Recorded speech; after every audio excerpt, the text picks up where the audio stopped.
And welcome to the 2025 RPA Assembly. Yeah.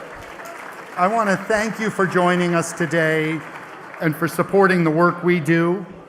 I'm looking out over this room, and in this audience, we have leaders in finance, law, transportation, housing, urban design, environmental protection, energy, public health, economic development.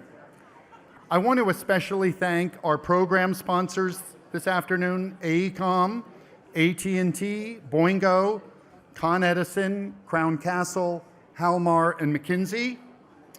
And we're also joined today by many distinguished public servants. As I am very fond of pointing out, at RPA, our job is to do research, prepare plans, make recommendations, but the guests who are sitting here today in front of me are the ones who actually have to carry them out. So please join me in thanking them all for being here.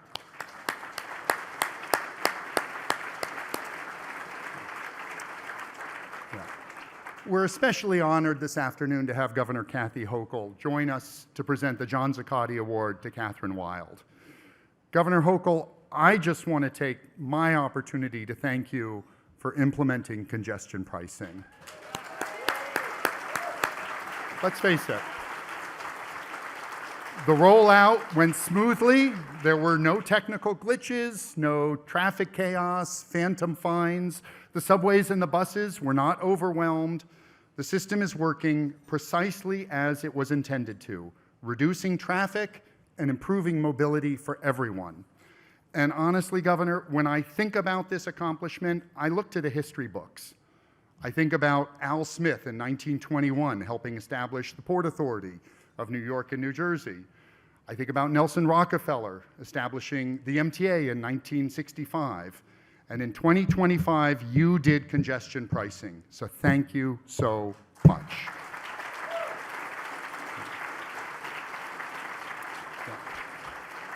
I also want to recognize the RPA Board of Directors who are here today in force and so dedicated to our work.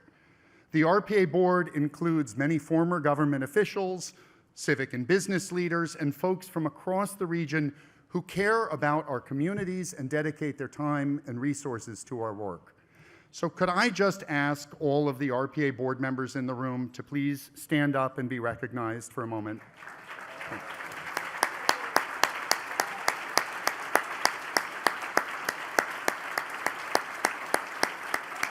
Yes. It's a big region, so it is a big board. Okay, to begin our awards ceremony, it's my pleasure to introduce a leader whose impact spans finance, real estate, infrastructure, philanthropy, and innovation. Howard Milstein serves as chairman, president, and CEO of New York Private Bank and Trust and Emigrant Bank. He also chairs all the Milstein family's real estate enterprises, including Milstein Properties and Milstein Brothers Real Estate. As chairman of the New York State Thruway Authority, he helped lead the replacement of the Tappan Zee Bridge, saving the state nearly $2 billion through innovative design-build strategies. He was recognized by Regional Plan Association in 2013, and he leads RPA's Committee on Critical Infrastructure. So please join me in welcoming a business leader, civic innovator, and true New Yorker to the stage, Howard Milstein.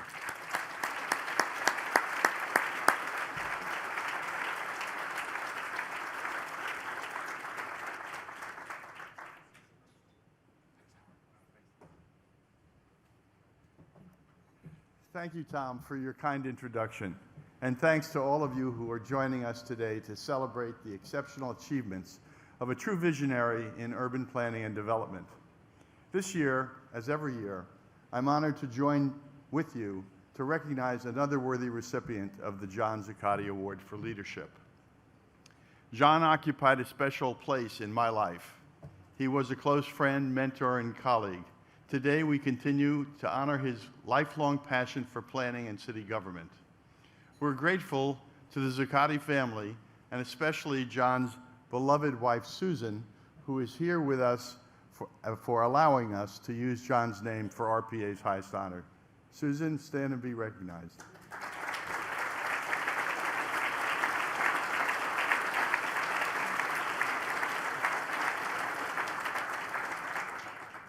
John was a builder of relationships, businesses, foundations, and cities.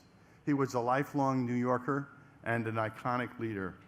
Today we're here to celebrate another iconic leader, Kathy Wylde. When Kathy Wylde calls,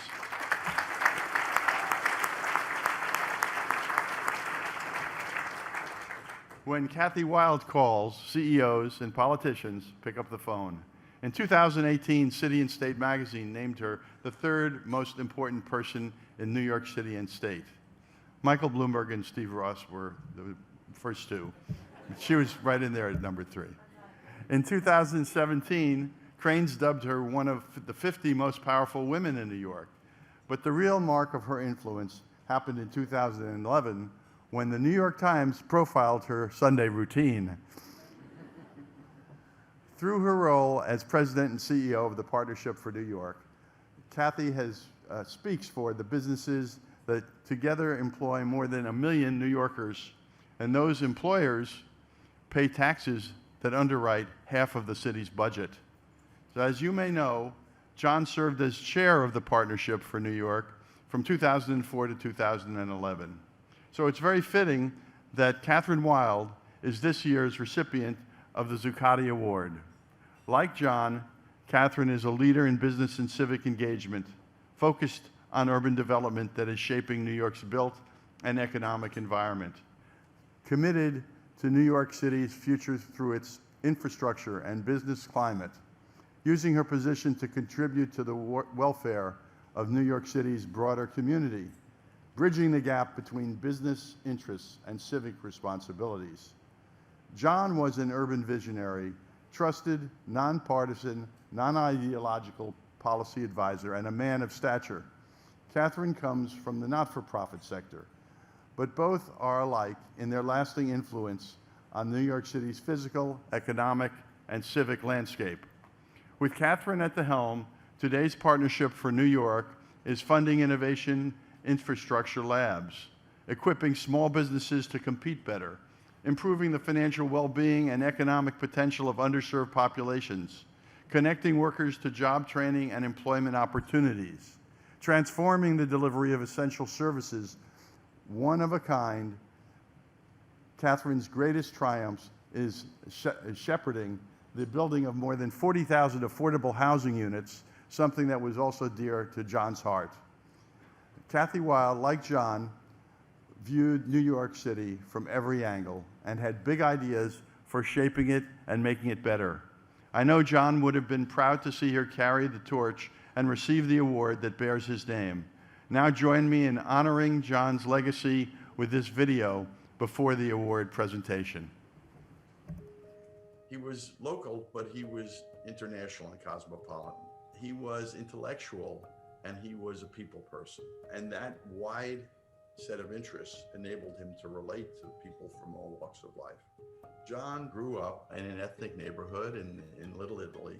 From that beginning, he went to Princeton and then graduated from Yale Law School. After Yale Law School, he was part of what I would call the best and the brightest. Went down to Washington, served under Lindsay. He was a combination of so many excellent qualities, which all became important during the New York City bankruptcy when he was the first deputy mayor. And he was the key to it. It was his critical role to bring everyone together and get New York through its most perilous hour. John's most important legacy was the need for government and the private sector to work together for, in that case, survival, but for maximum benefit over time. I was asked to talk about public-private partnerships. It's one of those neat words that defies definition. The essence of what people can learn from John's life and experiences and accomplishments is that when you have a person who both has high horsepower intellectually and a great natural feel and interest in people, combine that with integrity and vision, and you get great results. Now, those qualities are not that easy to find. You get someone as extraordinary as John once in every generation or two. I'm not sure that people can replicate what he did, but they can certainly be guided and aspire to it. I'm particularly delighted that Susan Zuccotti, John's widow, could be with us for this event and this celebration of John's life and of our new recipient of the Zuccotti Prize.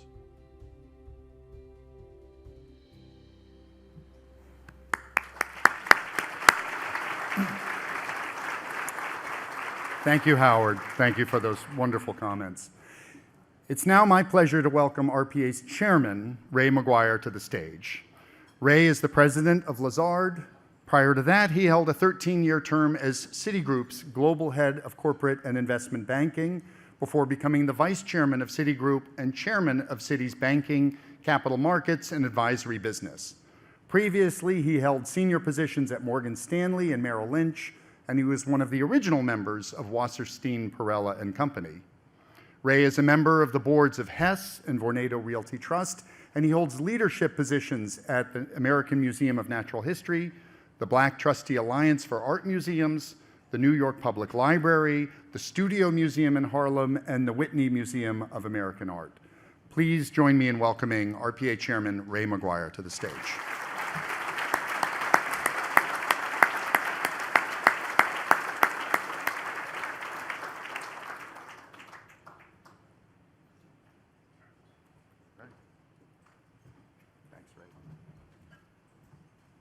Thank you, Tom. It is great to see all 700 of you.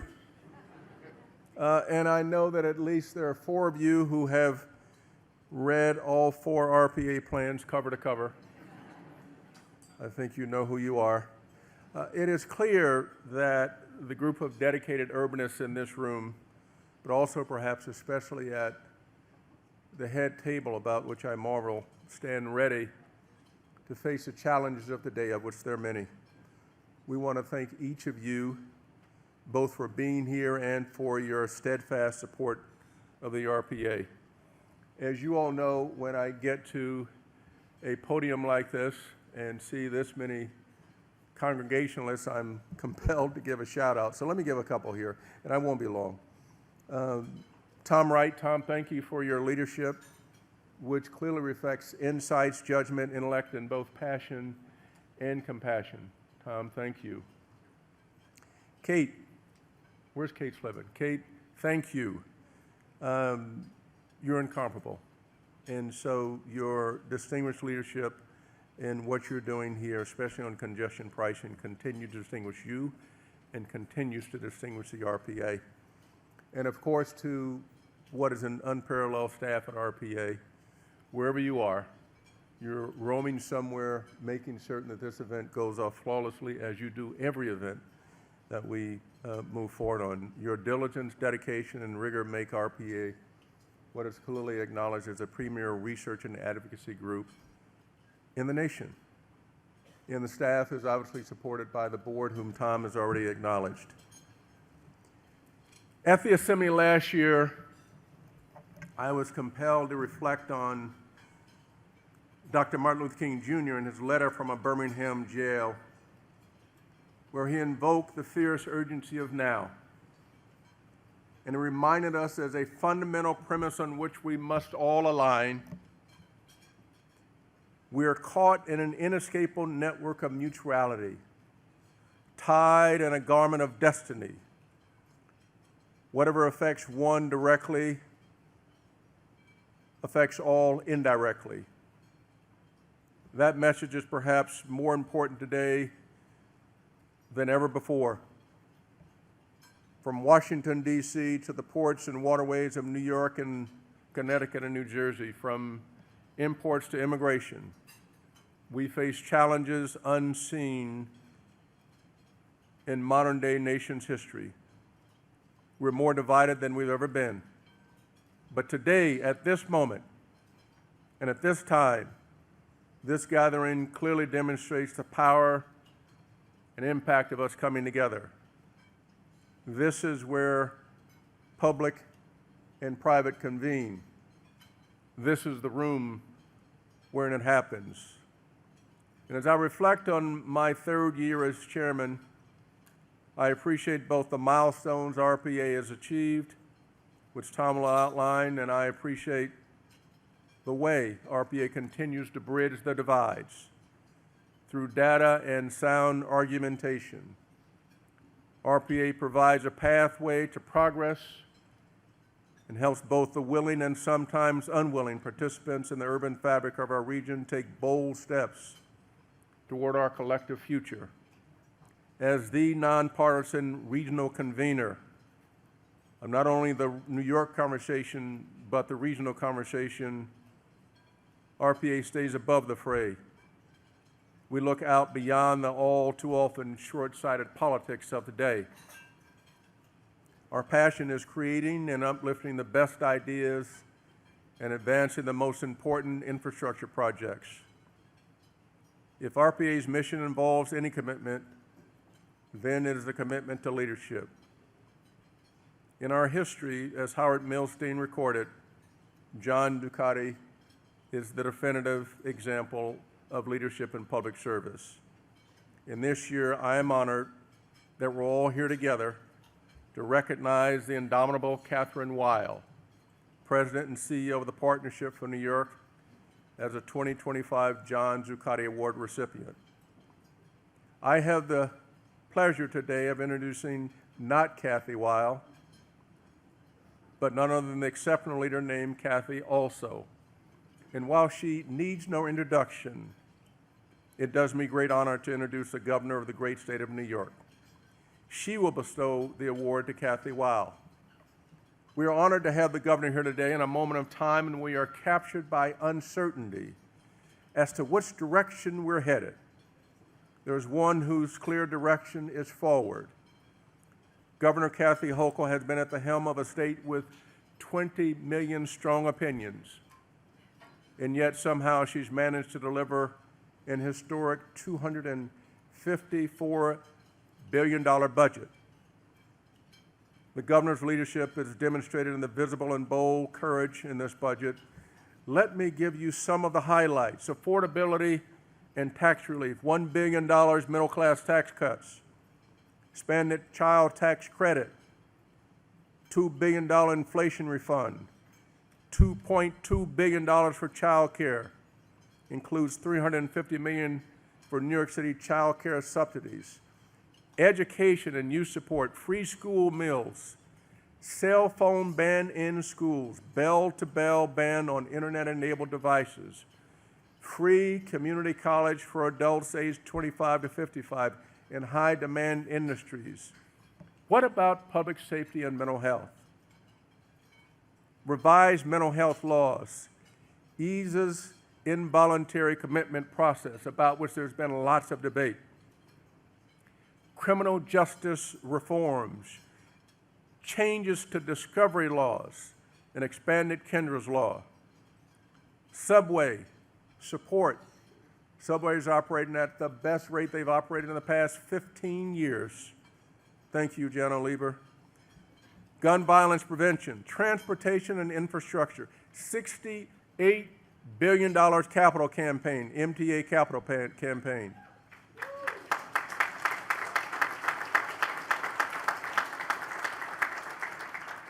$8+ billion in operating support for mass transit. Climate and energy, largest climate investment. Well, it appears as though climate has been somewhat abandoned. The governor is doubling down the commitment. Housing, substantial investment in housing. What is clear is that Governor Hochul isn't just putting numbers in columns. She's aligning investments with values. And she's proving that good governance can be bold, compassionate, and effective. This governor is showing up. She's showing out. She's showing us how to get it done. So please join me in welcoming to the stage the 57th governor of New York State, who will introduce our honoree, Kathy Wylde, Governor Kathryn Hochul.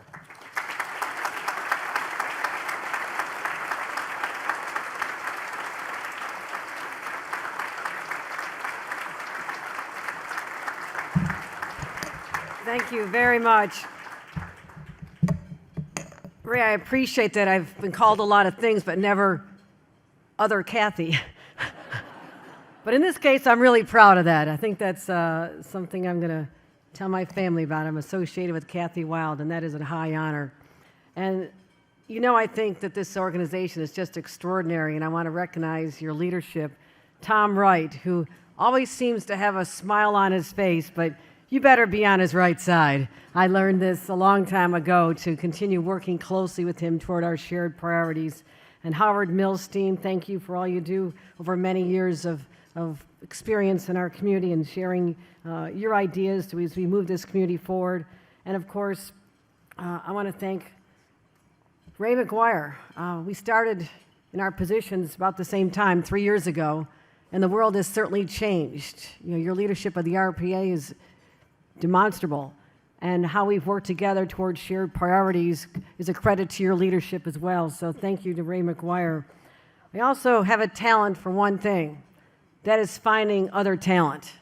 And I want the members of my administration to stand, starting with Kathryn Garcia, who's the head of state operations, and Adrian Adams, Ruth Ann Visnauskas, and Commissioner Dominguez. Everybody stand up, because if you're packed in tight, don't worry about it. But they represent all the industries that are so important to us. And all the elected officials who are here, I appreciate all your hard work. Jan O'Lieber, we rode the subway together yesterday. Yeah, it's fun. I mean, it's fun. People come over and say hi. They want selfies. I mean, I got to stand aside because everybody wants a selfie with Jano. I mean, he's the rock star of the subway, but we always enjoy it. And I thank you for your dogged pursuit of doing right for the commuters of this region, and it makes a difference. $68 billion capital plan isn't the easiest thing to sell, but we got it done. And I thank our leaders in Albany, Carl Heastie, Andre Stewart Cousins, for working with me through this. I appreciate Kathy Wylde's leadership in supporting this with a big smile on her face, kind of, yes? All right. It means a lot to us, but also to Rick Cotton, who is doing an amazing job with the Port Authority. I don't have to worry about it. I know it's a good hand. Kevin O'Toole as well, our chairman. So I may be the fifth person in the room who also has read your regional plans. And I looked at them and I thought, for the fourth regional plan, some words stuck out at me. Health, prosperity, sustainability, and equity. Are we still allowed to say that anymore? Okay, I want to make sure you don't get in trouble for having the word equity in your plan, because things have changed a lot in our world in the last 103 days. But I stand with you. And as I look at your priorities, I was teasing Tom, I said, did you get your priorities off of my State of the State address? He says, no, we think you got them from us. We'll share the ownership, but focusing on Penn Station, new dynamic. The president's going to get it done and on his dime. How about that? Let's see if that happens. Otherwise, we'll be picking up the pieces, but I'm willing to give it a shot. It saves us $1.3 billion, but I want that done. Penn Station must be a shining example of who we are as New Yorkers when we welcome not just our commuters, but the visitors, so we're going to get Penn Station done. The Port Authority bus terminal, talked about for a long time. Rick Cotton, you were very persuasive, coming to my office to say this has to happen, and we're going to get that done as well.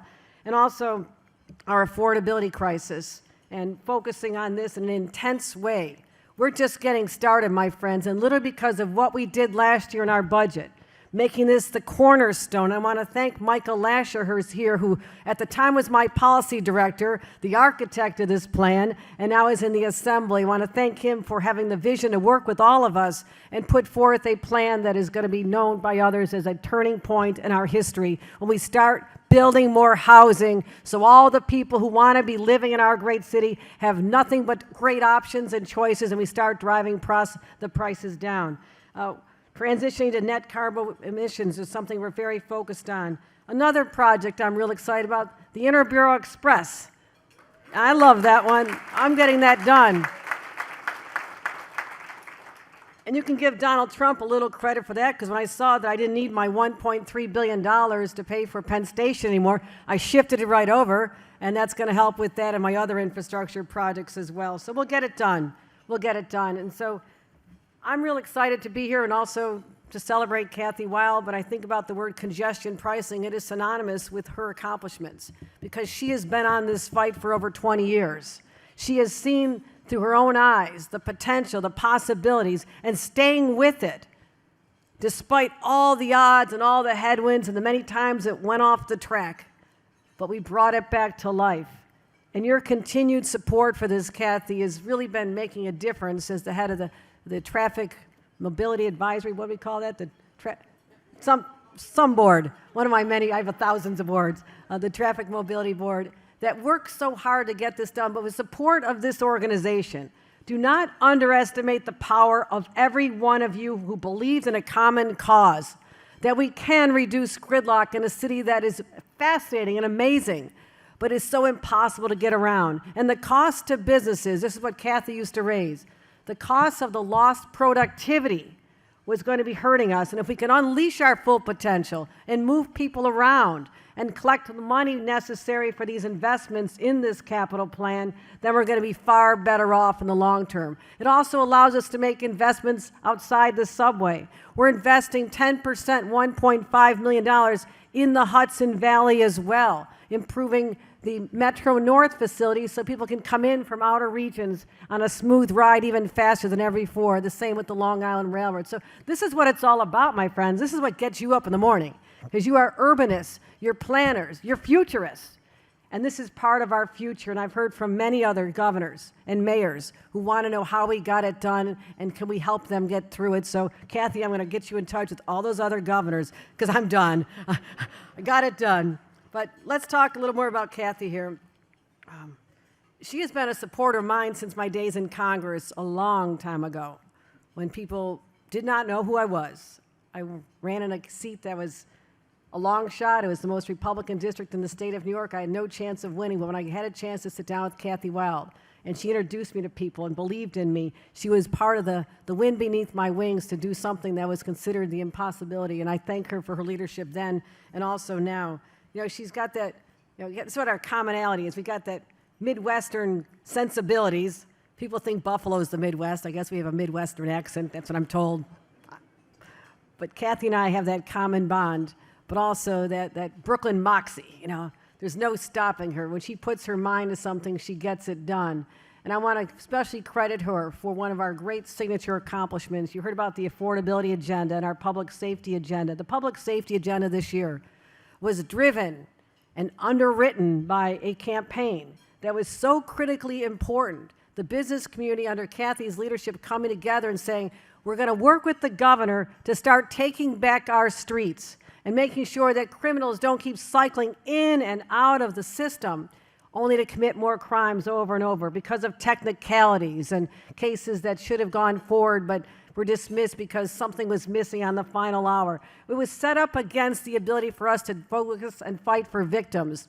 And she made discovery a signature part of her agenda, as well as making sure that people who have mental health problems don't have to languish on our streets and in our subways. And I want to give them compassionate care. I don't think it's compassion to leave people on the side of a street or in a subway car just because they have a civil right to be there. I will support anyone's civil rights. But if you don't have the mental capacity to make decisions about your own well-being and your health, then we as a society must step in and help you. And that's what we got to accomplish, Kathy. I thank you for the work on discovery and involuntary commitment. And I'll tell you, your influence was heard throughout the halls of our legislature. I want to give you a round of applause for that as well.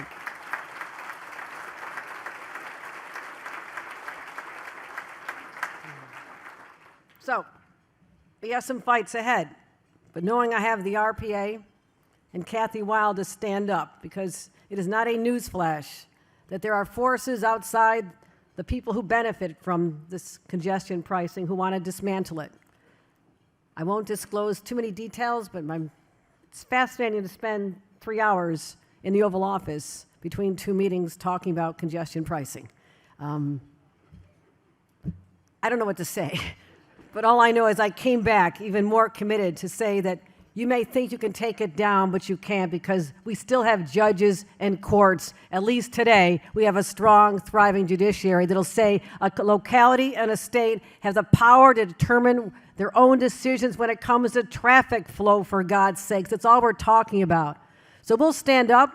We'll prevail in court. We're going to need your efforts. We need to mobilize. And all the people out there who've been converted who are now converts to the cause. I walk the streets of New York every single day. Walking down the street yesterday, 2nd Avenue, about 54th. Lady comes up to me, Governor, I want to talk to you about congestion pricing. I'm thinking, okay, here it comes. I was so mad about it. I didn't want it, and now I like it. Okay, can you say the last part a little happier maybe? But there have been so many people didn't know how it would work, and the people even coming in from New Jersey are thanking us because their commute is so much faster. That's more time to catch their kids' soccer game or get to their meeting with the teachers and see their kids for dinner. It's making a difference in people's lives. And that's what I've been dedicated to. That's what this organization has been dedicated. And that was the whole foundation of Kathy Wylde's existence, to make lives better, help the business community thrive, because these are the ones that are creating the jobs, the opportunities to lift people out of their circumstances. Without Kathy Wylde leading this organization, we would not be the city that we are today, and I'm so proud to present her with the John Zuccotti Award, but most of all to call her my friend. Kathy Wylde, ladies and gentlemen.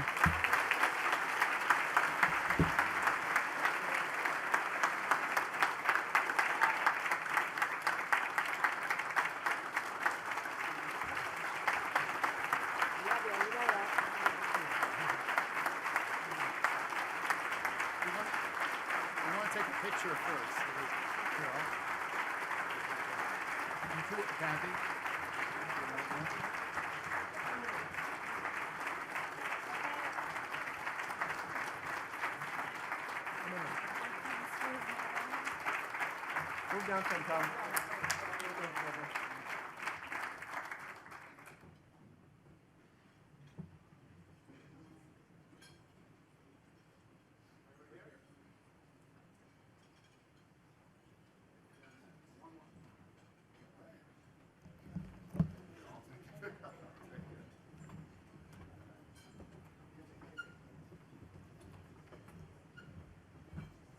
I got to say, we're very lucky to have Governor Hochul.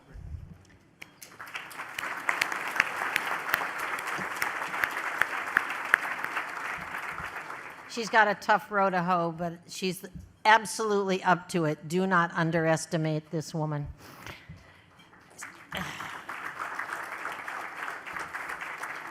I'm very embarrassed to be standing here with all this applause. Thank you, Howard, for your comments wherever you went. Thank you to Ray and Tom and Kate for honoring me. I think that the work they've done at the RPA has been fantastic, and I've really appreciated the opportunity to work with them on so many issues, not just congestion pricing and transportation, but housing and so many other of the challenges facing the city. And I will tell you, prior to Tom's leadership, we didn't work in lockstep for many years, and so it's been great, and he's been a terrific partner, and has really broadened. You know, he's a planner, I'm a doer, but we've worked together, and it's really been important. And it's so nice to see so many friends that I've known for a long time here. Howard was mentioning earlier, we know each other for 50 years, and there are more than a few people, Alan Wiener and others in the room, that I know for 50 years. So there are a lot of us who have been around for a long time. I want to thank Susan Zuccotti for being here. It's a pleasure. Her husband was, I was thrilled to get this award because John was the first public official that I tortured. He was the Brooklyn representative on the City Planning Commission in the early 70s when the city decided that they would move the Fort Greene Meat Market to Sunset Park, right across the street from the new hospital that we planned to build in the old AMF building. And John came out to the neighborhood to do an event, and I organized the protest and gave him a very hard time. And he called me up to the dais at the end of the meeting, and he said, how about meeting me Saturday morning in my office on 2 Lafayette Street, and we talk about it. And I was impressed, and I went over and met with John on Saturday morning. How many elected officials do that these days? And it ended up working out. I mean, we got the creepy meat market, but but we got a rezoning of the blocks around there so that we had a residential zone that sort of created a positive corridor to the hospital. And he really worked with us. And of course, I kept up a relationship with him everything in New York is based on relationships, as you all know.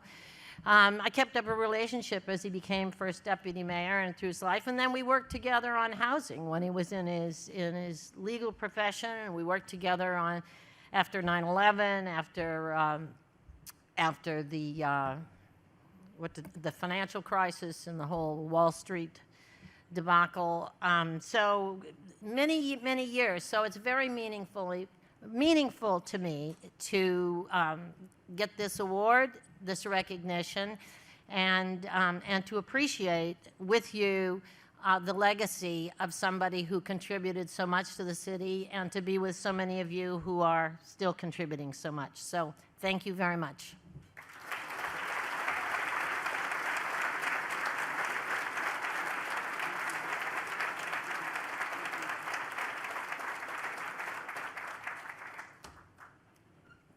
Okay. These up.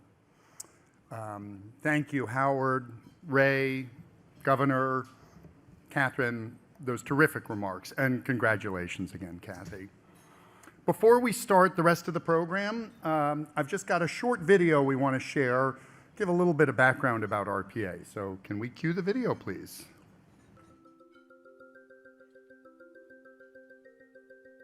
RPA is a small but mighty organization committed to the long-term health, prosperity, sustainability of New York and the metropolitan region. We work to make the region work for everyone. So that looks like research, that looks like advocacy, and that looks like good planning and being an honest broker of truth. We think regionally about issues. We also think long-term. We integrate transportation, economic development, resiliency and sustainability, and health equity. We do a lot of collaboration with partners and stakeholders to build consensus across our critical issue areas. Congestion pricing is bringing less traffic and cleaner air to Manhattan's Central Business District, but it's also bringing new train cars to the G train here in Brooklyn.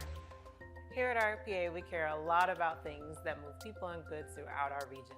From the big things like the Gateway program, to mid-sized things like moving freight access, to smaller things like bike and pedestrian safety. Gateway is looking to do track improvements on the Northeast Corridor to improve resiliency and reliability of the train network. If we build the Gateway program, we can actually double the train capacity between New York and New Jersey. In Connecticut, we are focusing on transit-oriented communities to get people to work, live, and ride near where they live. So here at RPA, we're focused on planning at the time of a climate crisis. That means both finding ways to reduce our greenhouse gas emissions while also adapting our communities to the climate impacts that we face. No matter how you look at it, we need a lot more housing in the region. We're actively going to lose up to 82,000 homes just in the 5 boroughs, Westchester and Long Island, through climate change and flooding. Can you say, build more housing? We need more housing. Our current zoning regulatory framework only allows us to build up to 45% or less than half of the total housing need that we expect by the year 2040. We need to be able to build more homes in a way that doesn't just solve our housing crisis, but also solves our climate crisis. Flooding is a big risk to the region, and right now we're looking at the impact to small businesses and what we can do about it. I've been working on accessory dwelling units in New Jersey to create more housing without having a huge construction load. I'm looking at data centers because their growth will lead to a surge in energy demand in the region. But RPA doesn't just work in a vacuum. We're also heading our Healthy Regions Planning Exchange to ensure health and sustainability, equity, and prosperity for anyone who calls those regions home. For all of you who have supported us, who believe in the intergenerational impact that we make together, thank you. Thank you. I enjoy that. And yes, you did meet the youngest member of the RPA staff there. As you just saw, RPA is unique, not just in New York City, but nationally and even globally. We're a private, nonprofit, research-based organization that thinks about the long-term health, prosperity, sustainability, and social equity of the entire tri-state metropolitan region. Once every generation, we produce a plan laying out critical investments, policies, and strategies for the next 25 years. We focus on land use, infrastructure, community development, and environmental stewardship. And we've made some big recommendations that frankly seemed preposterous when we first advocated for them, but eventually they come to pass. We supported the Port Authority's plans to coordinate and manage the region's airports and to move the seaport to New Jersey. We proposed a bi-state federal park from Jamaica Bay to Sandy Hook, and we talked about making Governor's Island the jewel in the crown of the harbor. We helped establish regional commissions protecting the environment and drinking water on Long Island, the New Jersey Highlands, and the Catskills. We've created dozens of transit-oriented plans for communities, including Somerville, Hastings-on-Hudson, Stamford, and Amityville. And RPA's third regional plan, which was released in 1996, proposed building the 2nd Avenue subway, connecting the Long Island Railroad to Grand Central Terminal, building a new commuter rail tunnel under the Hudson River, and charging drivers in Manhattan to pay for it. So when we fast forward to present times, there's a lot happening for us to celebrate here today. The Hudson River Tunnel and Gateway program received commitments for full federal funding, $16 billion to protect and double capacity under the Hudson River, thanks to extraordinary leadership from the Gateway Development Commission, Governors Kathy Hochul and Phil Murphy, our congressional delegation led by Senators Chuck Schumer and Cory Booker. RPA's Build Gateway Now coalition also played a role in that success, so Tom Prendergast, all you got to do is build it now, right? Under the partnership of Executive Director Rick Cotton and Chairman Kevin O'Toole and their talented staff, the Port Authority is doing amazing things.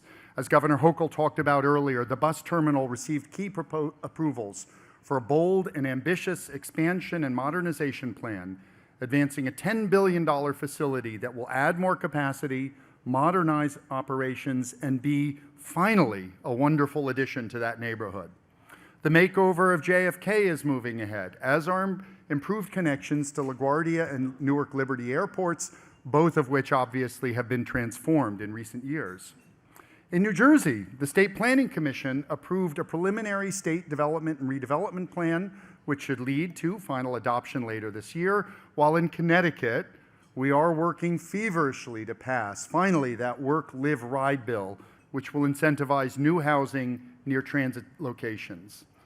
And in New York City, thanks to the the leadership of Mayor Adams, former First Deputy Mayor Maria Torres Springer, City Planning Chair Dan Garodnick, Deputy Mayor Adolfo Carrion Jr., and the entire extraordinary team at City Hall and their partners in the City Council. Late last year, they approved the historic City of Yes for Housing Opportunity. Yeah. It really is a big deal. It creates the opportunity for more than 82,000 new units over the next 15 years by building a little bit everywhere. Right, Dan? Did I get that right? We're also moving ahead with exciting new parks and resiliency projects. Section 1 of the $1.45 billion East Side Coastal Resiliency Project was completed last fall, ahead of schedule and under budget. It happens, including floodgates and parkland made resilient to rising seas and worsening storms. Battery Park City South resilience is underway and expected to be completed this year, while the rest of the battery, also under construction, is expected to be completed in 2026. Meanwhile, Queensway has received $152 million in city and federal grants to begin construction, and the first phase of the Essex Hudson Greenway will celebrate a groundbreaking later this year. Those are all such exciting projects for us. And finally, I'll say transit riders do have reason to hope for better times ahead. Last summer, after lots of support from advocates and RPA's own Zoe Baldwin, New Jersey approved a new corporate transit fee which will generate up to $1 billion in operating support for New Jersey Transit, the first dedicated funding operating support in the agency's 45-year history. Yeah. And of course, this week, as the governor talked about, New York legislators and Governor Hochul agreed on a new budget that fully funds the MTA's $68 billion five-year capital plan, which allows the city and region to keep modernizing, repairing, and adding capacity to our transit system. And yes, we are especially excited about the Interborough Express, Jano. Thank you so much. And of course, as we've already mentioned and talked about earlier this year, we celebrated the launch of congestion pricing, thanks to the governor, Chairman Lieber, and the terrific MTA team. So RPA has supported and advocated for each of these policies and investments, and I'm very proud of my colleagues and the team at RPA and the incredible work they do to support this. RPA has been cited 562 times in the media this year. We produced 16 reports and had hundreds of meetings and events to create a drumbeat for change. Just last week, we released a new report on the economic benefits of the Gateway program, including $445 billion in economic impacts and 46,000 jobs on average per year through 2060. It's an amazing payoff, an incredible return on investment. Last month, RPA's report on the nexus of climate change and housing, averting crisis, explained how more frequent storms and sea level rise threatens to destroy as many as 82,000 homes in New York City, Long Island, and Westchester by 2040, making our current housing crisis even worse. And last year, RPA's City of Yes and Missing Middle Housing report helped establish the need for that citywide zoning amendment to amend regulations such as onerous parking requirements and density limits, which we all saw were stifling housing production and diversity. I want to take a moment and I want to ask the entire RPA staff here to please stand up for a moment and be recognized. Come on.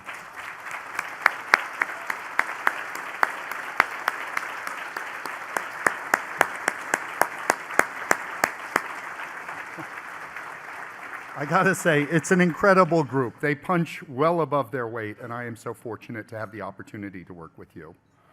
Okay, so that's all very uplifting, but let's also be honest with ourselves and recognize that many of these successes are now under attack. In New Jersey, it looks increasingly likely that there will be a transit strike this summer, which will be terrible for riders and drivers and also puts that new dedicated funding at risk. New Jersey Transit can only accommodate 20% of their 70,000 daily train riders on buses, and they're even urging folks to work from home starting in just 2 weeks. Meanwhile, there are groups suing to overturn City of Yes, arguing not that they disagree with the need for more housing, but that, of course, the process to deliver the policy was flawed. Meanwhile, our housing inventory continues to shrink. Less than half as many homes are on the market as before the pandemic, and rental vacancies in New York City are the lowest recorded ever.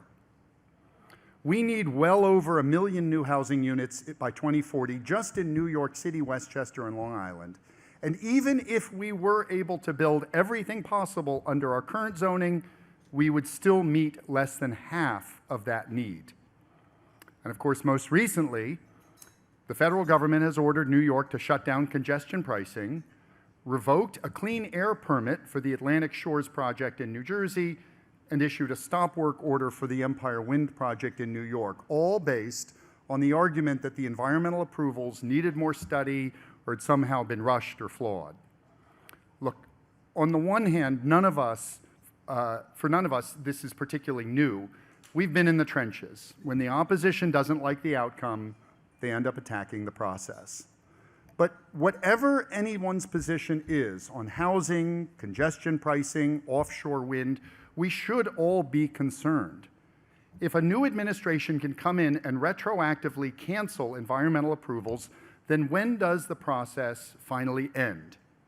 Any major infrastructure project must survive changes of administration at the local, state, and federal level before it is finally completed. And now it seems even final approval is not final. So how can we expect private investors to participate in financing or construction companies to bid on a project if it could be canceled later by a new change of administration? What other projects currently underway are also at risk, or priorities of this administration that could be retroactively canceled by future ones? This should not be a partisan issue. There are a lot of concerns about the regulatory process and many recommendations for improving it, but nobody is really arguing that it moves too quickly or that it lacks rigorous analysis or that it cuts corners. Just the opposite. We need to get better at delivering the housing, transit, and clean energy that we will need for a prosperous, safe, healthy, and sustainable future. Look, thank you. And look, these days everyone is talking about abundance. This idea that we need to confront the bureaucratic snafus that delay progress on big, ambitious proposals, from housing to high-speed rail. Many of our speakers at our virtual panels brought it up this week. I particularly liked when Polly Trottenberg, in her interview with Seth Pinsky, said, instead of a government that moves fast and breaks things, we need a government that moves fast and builds things. And at RPA, I'll say there's a bit of deja vu all over again. We think we've been working on regional abundance for about 103 years.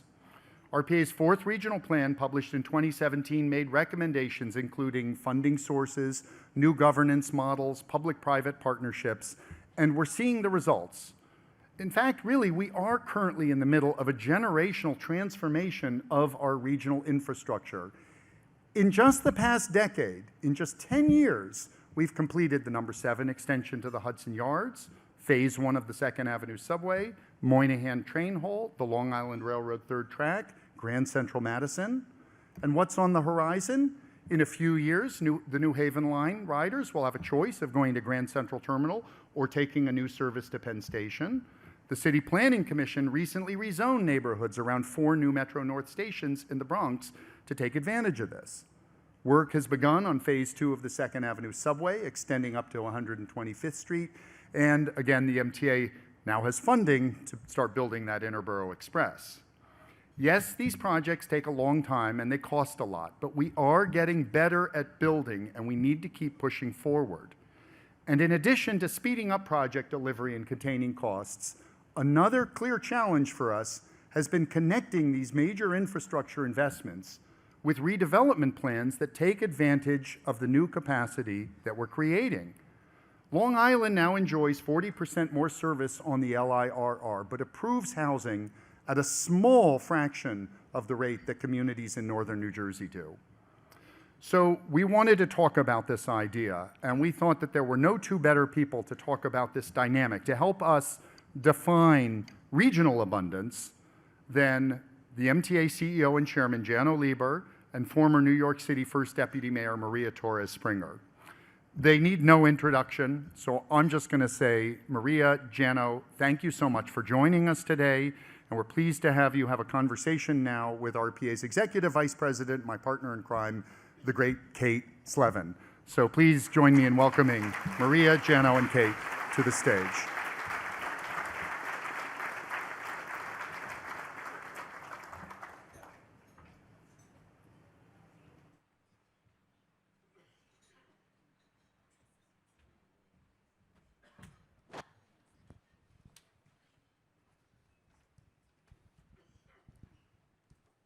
Hi, everyone. It's wonderful to be here today with so many of you, so thank you so much for joining us. I want to start off our conversation just with deep gratitude for you both, for so many years of dedication to New York and the region, for your public service, and for really your commitment to RPA's issues. So thank you.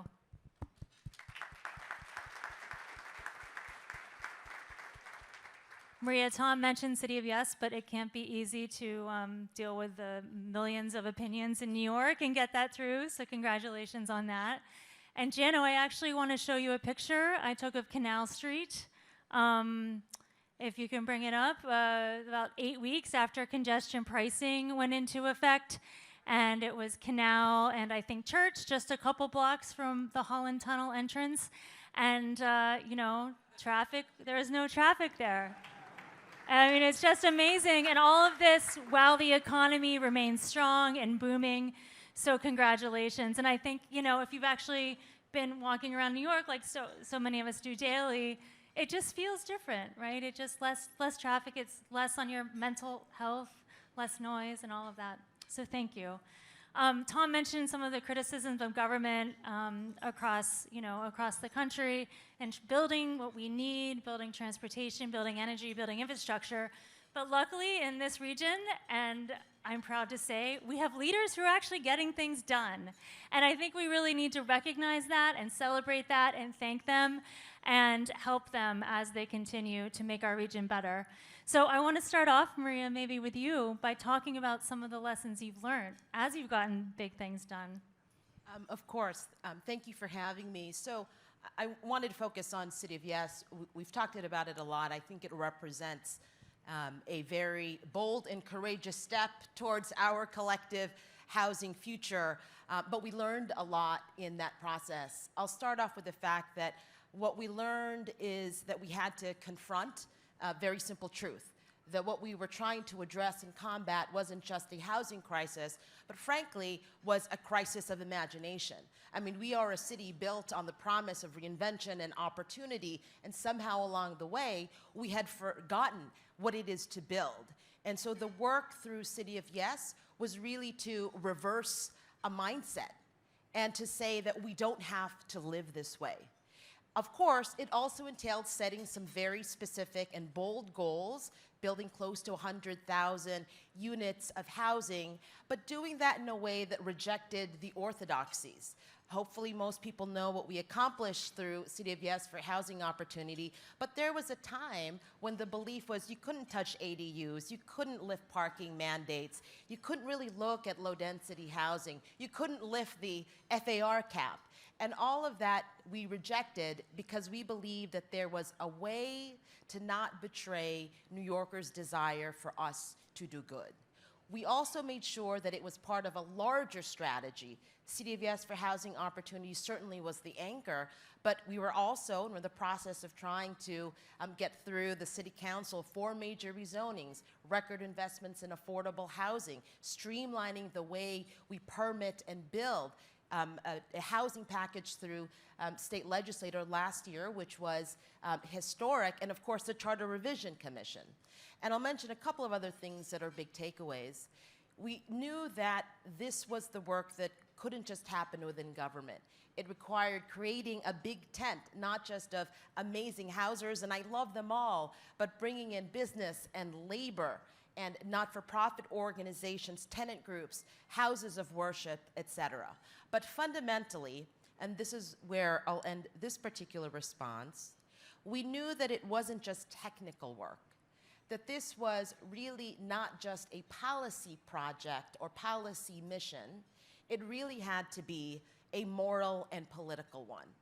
And that the work was to change hearts and minds and convince New Yorkers that government actually has the capacity to do hard things, to do things not in the siloed way and slow way that it typically does, but in a way that allows us, frankly, to aspire to a type of future that New Yorkers deserve.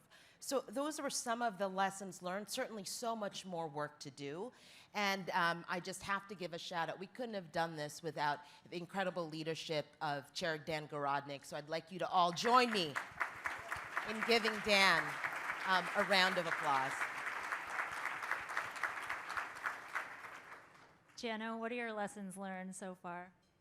Well, I learned that Garodnick, although he's the New York City member of the MTA board, wants to ask a lot of questions about the Long Island Railroad's performance, which at the board meetings. Listen, I want to take off on something Maria just said, which is that so much of getting things accomplished in New York, and I think in any, especially in our political ecosystem that we're operating in, is about persuasion, is about credibility and getting people to believe it's accomplishable. Number one is the vision of what you want to accomplish, and for congestion pricing, that was done by RPA, by people like Kathryn Wylde, who are fighting for it for a generation, by the Bloomberg administration, and many, many others. That's a highly controversial policy, but I inherited it when it already had, at least at the sort of level of elite opinion leaders and some of the opinion shapers in the press, it had credibility for all the work that had been done. I see Sean Donovan, other folks in the Bloomberg era, Bob Steele, who helped to set that groundwork, even on a highly controversial policy. We are in a world where realistically, the work of planning is not necessarily taking place in the legislatures. It's taking place at the RPA and organizations like it. It's taking place organizations like CUF, like the Partnership for New York City, and many others, but also at the MTA, which has developed the capacity, as we saw in the 20-year needs assessment, to really do intensive planning and to present it in a way that wins public confidence. The second thing that we learned is you have to build credibility by having a track record. So we did turn around or at least began to turn around the MTA's reputation for project delivery.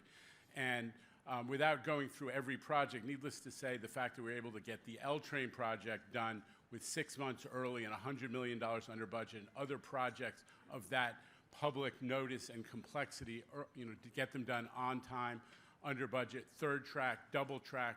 Rick Cotton is here. He was involved in setting a lot of those up. But we were able to execute that and turn around this reputation, not always fairly gained, but it was out there for our ability to deliver projects. And I think the third thing is that in order to maintain momentum, you have to have a strategy for celebrating milestones. With these big projects, they take forever. So even though there is we all want to talk about the governmental process and the hindrance that it plays, but if you're stuck with it, you have to celebrate the milestones of success. Whether those are the interim steps that allow you to get there, whether it's a community board approval, the federal NEPA approval, which takes so goddamn long, but we were able to accomplish. We all want to bring those, to shorten those, but we also know that you have to celebrate along the way. And that's why the advocacy organizations that are central to our ecosystem of change, the RPA wears two hats, right? You do the planning, you're also part of this advocacy ecosystem. New York is blessed and maybe alone in having an advocacy ecosystem of pro-transit organizations. Tri-State, Riders Alliance, the PCAC, Reinvent Albany. They have a powerful impact because they speak through the press and otherwise to the public at large.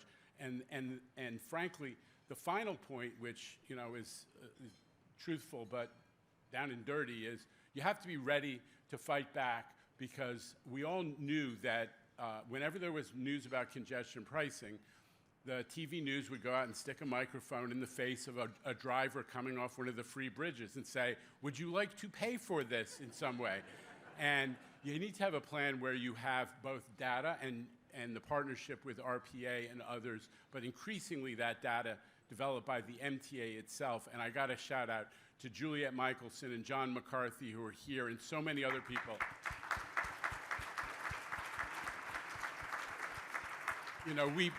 I think I won't declare victory, but I'd say that the skirmishes have been very successful because of data about the success of congestion pricing. And you need to have a plan that includes putting out data, having advocates out there to support the credibility of what you're doing, and to be ready to engage in a little tart invective with public officials who are against you, which is just part of the reality that we cannot sit back and just take the punches. You have to have your facts, but you have to really be willing to fight in the public stage. And then at the end of the day, you have to have the elected officials who are willing to stand by you through the tough times. And there are a lot of them who are here today. I'm not going to call them all out individually, but I just got a tip of the hat to Kathryn Garcia, who helped us to navigate the complexities of congestion pricing at the elected official level in so many different ways, and to your team.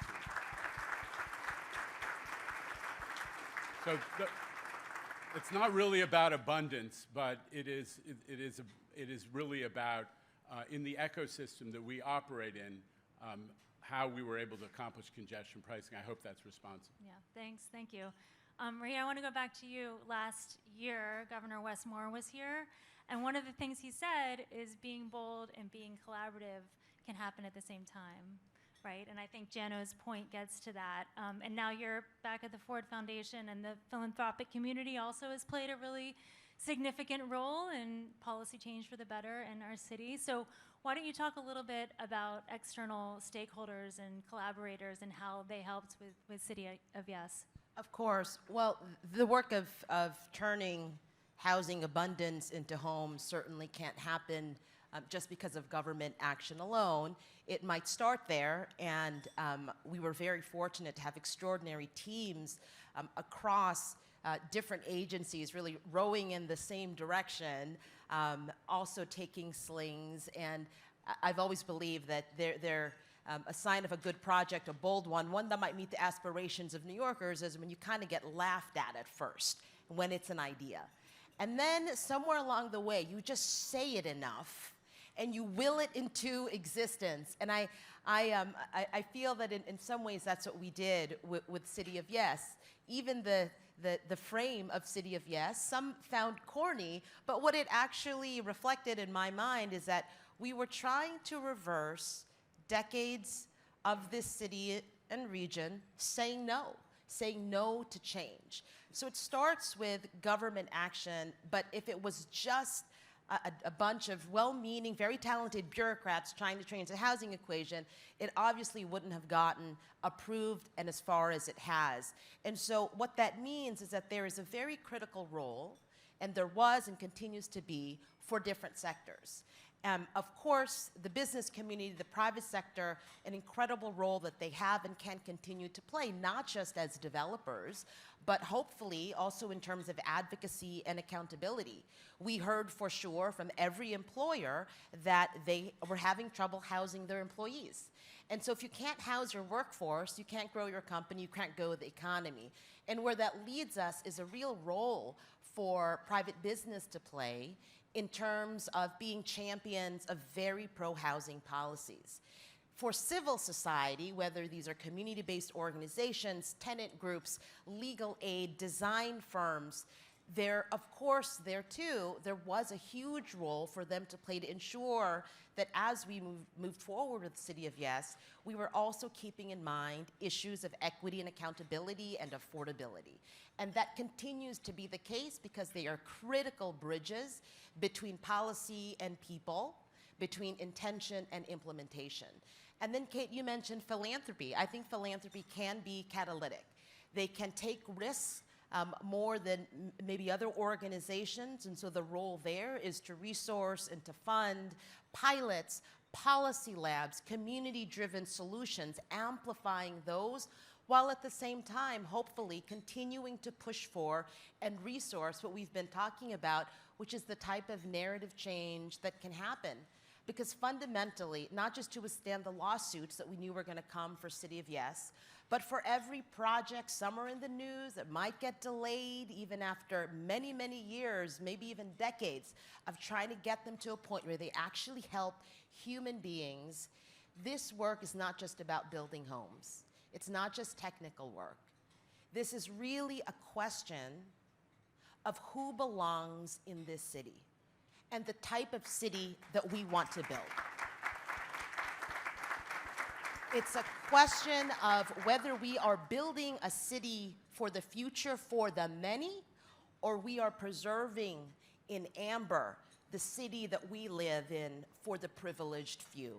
And I know what you all believe, and I think that work has to continue on the policy end, the coalition end, resourcing, and in terms of communications. And I think everyone here is up for it, so thank you.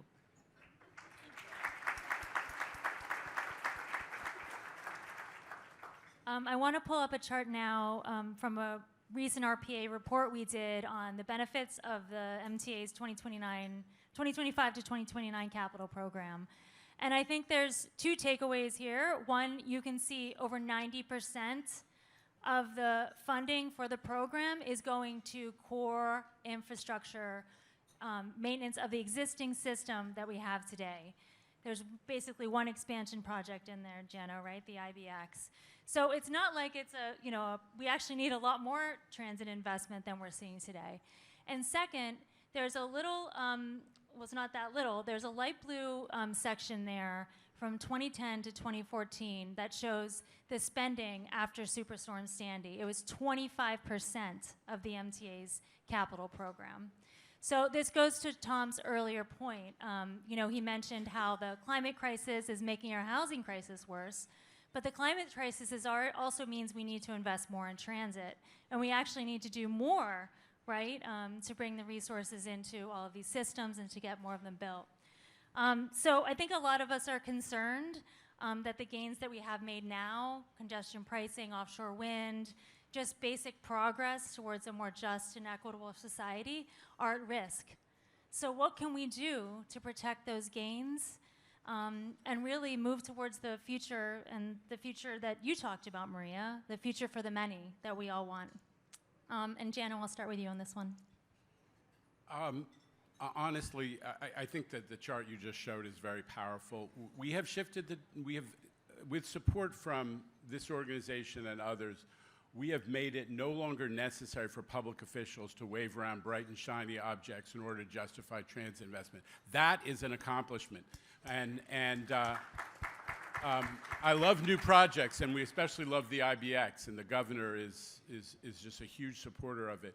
But we have to level with New Yorkers that Dick Ravitch and others who started the MTA Capital Program after 50 years of, at best, marginal investment, they did a lot. Dick bought cars. He fixed the tracks so that, as when I was in high school, the trains didn't fall off the tracks every 5 minutes. And there was a lot of other important work done, but did not get to the signals, did not get to the power substations that are blowing up, did not get to the physical concrete and steel infrastructure that's been subjected to water, salt, and chemicals for 100 years, and you know what that means. So we have persuaded, with a pro-transit governor and a pro-transit legislature, that we're going to really invest in making sure that this system does not erode, is not taken away from us because it's so important.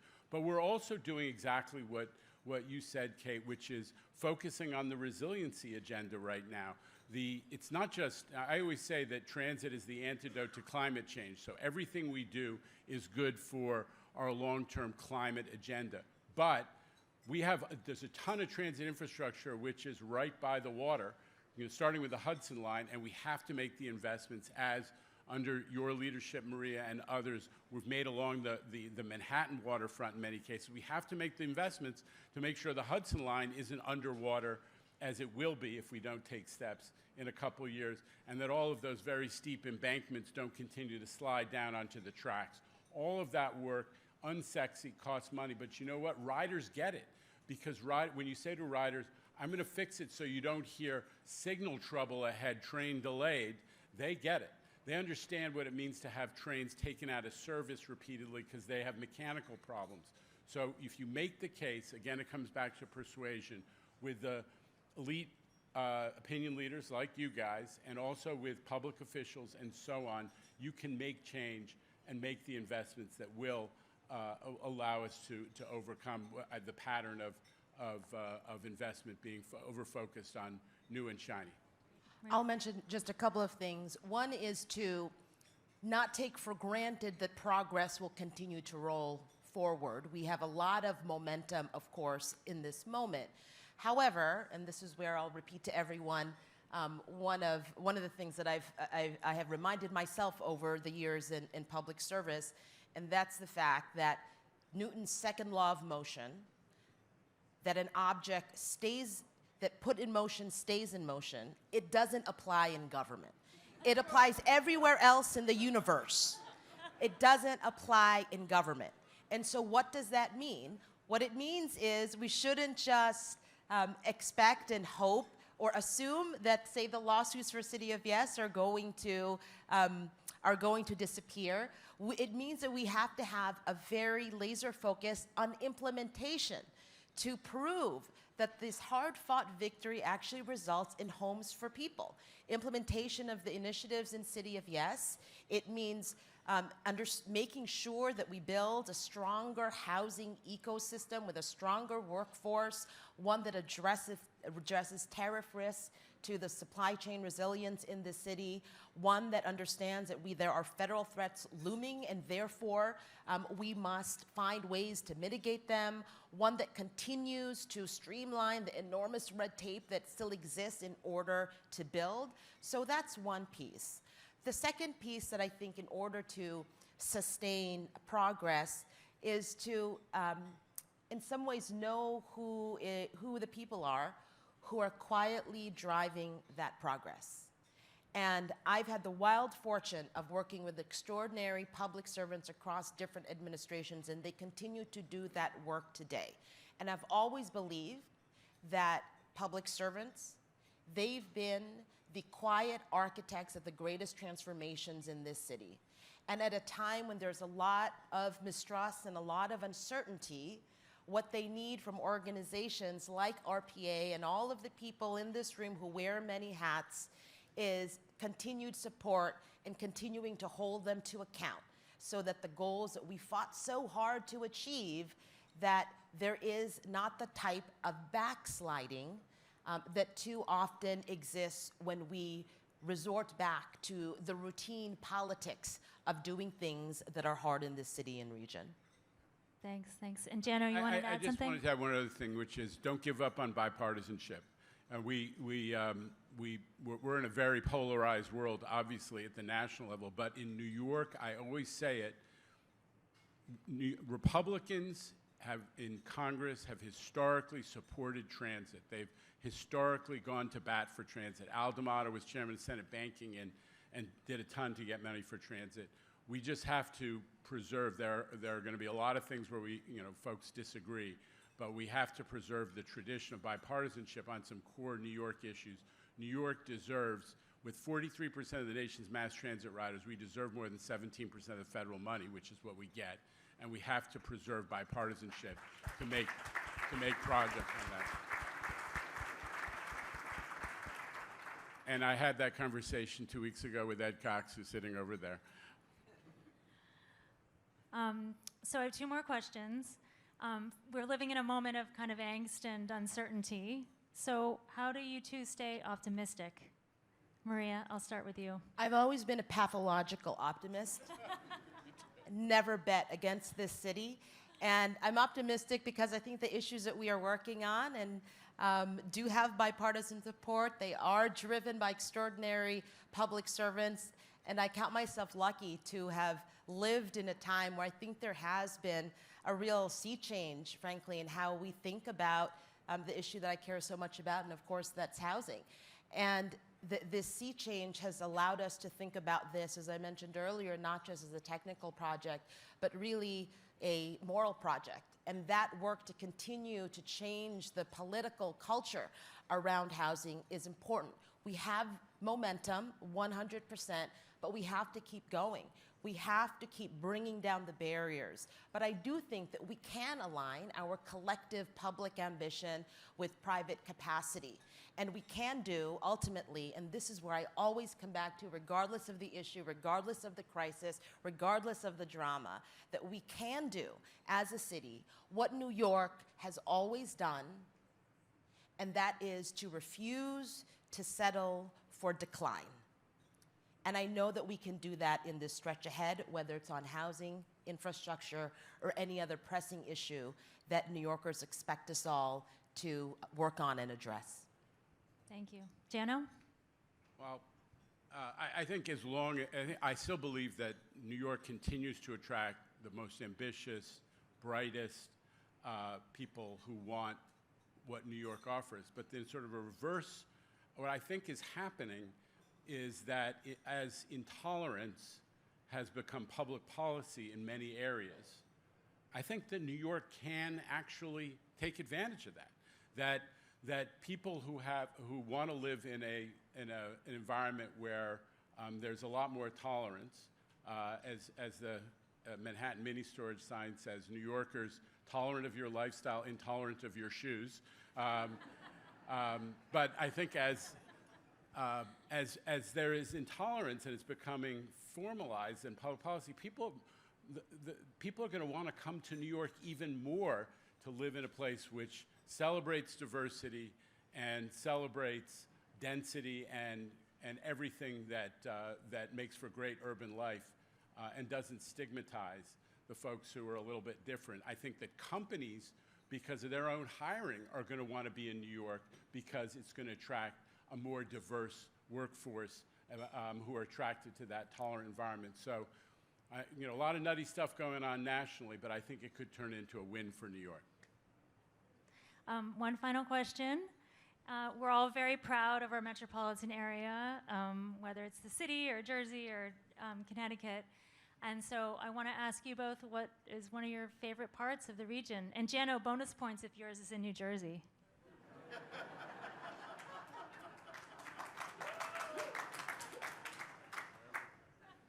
Wherever Gottheimer goeth, so shall I. My kids would say my favorite place is Totono's Pizzeria in Coney Island. But listen, I live in a weird neighborhood which has Victorian houses in the middle of Brooklyn. I always like those, Brigadoon places.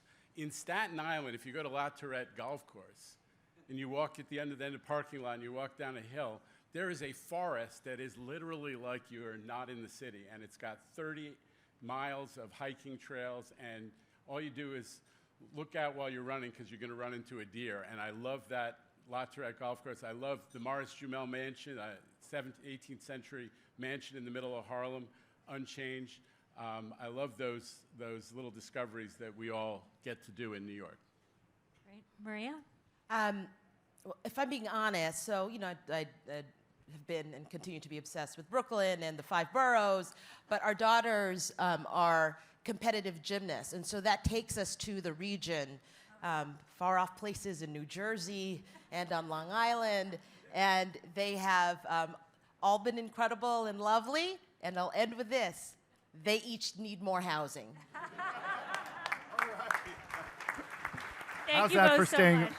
How's that for staying on message? Thank you, Maria, Jano, Kate. I want to congratulate again Kathy for the award, Ray, Howard, and Governor Hochul. And thanks to everybody for being here today. It's just a real pleasure to be able to bring you together, an honor for us to support RPA and the work we do. And a final shout out, one person who really put this together, Lacey Cotter over there. Last night, we got a curveball on the program, and Lacey said, well, I need to help celebrate my son's birthday, so can I get back to you later on this? And so, Lacey, extraordinary job. Congratulations. Thank you all. Enjoy the reception. Thanks again.